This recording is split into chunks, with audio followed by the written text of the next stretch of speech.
Okay. Well, I gotta tell you, it's hard to be the cleanup crew after this. But listening to what everyone said, there are common themes that all of us share with Jake. You know, I was lucky enough to get to know James because my wife went to school with Juliet and knew the Rhodey family very well. So it was going to be clear when we moved to California, 22 years ago, that was going to be a connection that we were going to make. Somewhere around almost exactly 20 years ago, I got a phone call from James, who I didn't know well, but knew well enough. And we wound up having lunch together at VFI, which was our kind of landing strip for a long time. And James described this event that he wanted us to attend, and we were going to become a wine lunch group. And we would be the Sauvage event. And the four of us who were at that lunch kind of sat there, and James went through an entire litany of things that we were going to do. We were going to have secret handshakes, we were going to have rings made, t-shirts, and it was just going to be this remarkable thing. And, a couple of us walked away going, wow, is this really going to work? And he was very excited about bringing people together of the arts and, culture, and, I thought we were going to spin off a reading group. I didn't know where this was really going to go. But the truth of the matter is, I'm lucky enough not only to be here in the house of James, but I got to share for 20 years the table with James. And it was his table. He brought so many of us together for the long end. A lot of you are here. So it's 20 years.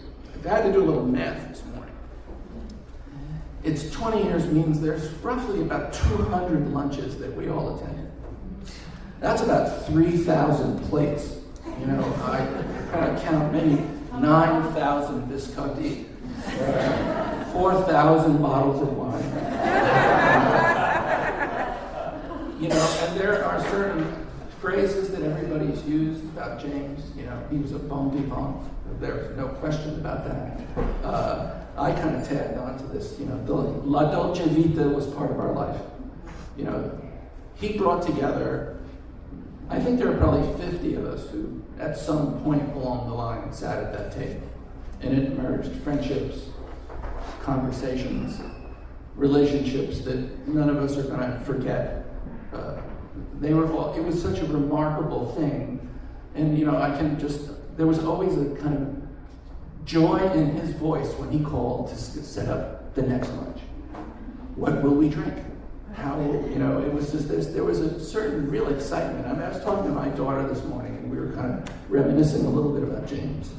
And she said something that I thought was, a line that came, she's a film director, so she thought, of James. She was remembering one of her favorite movies, Under the Tuscan Sun, where the principal character reminds someone, never lose your childlike enthusiasm. And I have to tell you, to me, that was James. James came with a joy about the things that he did that were infused in everyone who sat at that table. And it was about his generosity.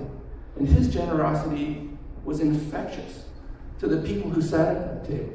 The number of wonderful bottles of wine, Louis, we learned together, we drank together, we ate together. It was just, it was the kind of fundamental thing that bonds human beings together. And he's the chef. It's a gift that he gave to us for 20 years that I think I will, not only never forget, but we'll never let this stop. Because I think James would be not happy with us if we decided that this was not a worthwhile adventure to continue. When Julia reminded me about, this movie and this saying, I could only think of, there's a scene out of It's a Wonderful Life when Mr. Bailey is trying to convince this this girl that he knows to go up to the mountains one night and take off their shoes and run in the forest and have a great time, and that they would swallow the moon